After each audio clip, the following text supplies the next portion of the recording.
Bonjour. Les médecins généralistes vaccinent sans relâche, en semaine, les samedis matins, les samedis après-midi, et à la demande du ministre de la Santé, les dimanches matins et les dimanches après-midi. Sans avoir besoin de vaccinodrome, ils vaccinent avec tous les vaccins disponibles dans leur cabinet, dans les centres de vaccination qu'ils ont créés avec les infirmières.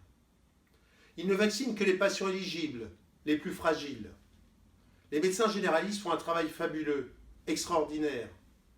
Et toutes générations confondues, étudiants en médecine, médecins en exercice, médecins retraités. Il s'agit d'un effort sans précédent qu'aucune génération de médecins n'a connu, et alors que nous sommes de moins en moins nombreux. Et le ministre de la Santé, au lieu de les féliciter et de les remercier, leur fait envoyer un mail le dimanche 7 mars à 22 heures, comme quoi les médecins généralistes ne pourront pas commander de vaccins afin de donner ces vaccins aux pharmaciens.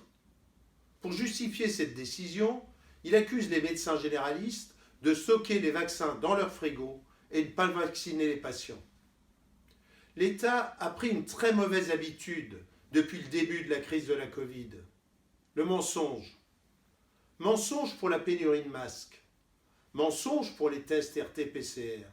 Mensonge sur le début de la campagne de vaccination ratée.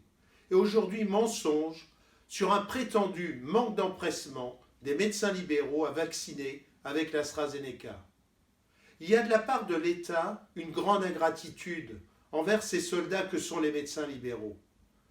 État qui les a envoyés au front, sans protection, ce qui a coûté la vie à plus de 70 d'entre nous. Ingratitude du Ségur de la santé, tout pour l'hôpital, rien pour la médecine de ville. Ras-le-bol du généraliste bashing. Ces allusions permanentes à un pseudo-désengagement des médecins ne sont plus tolérables. Les médecins et les Français ont besoin d'un vrai ministre de la Santé, et non pas d'un Olivier Bachelot ou d'une Roselyne Véran qui confondent stratégie vaccinale et stratégie de communication. La CSMF est fière de ses médecins et vous dit chapeau bas.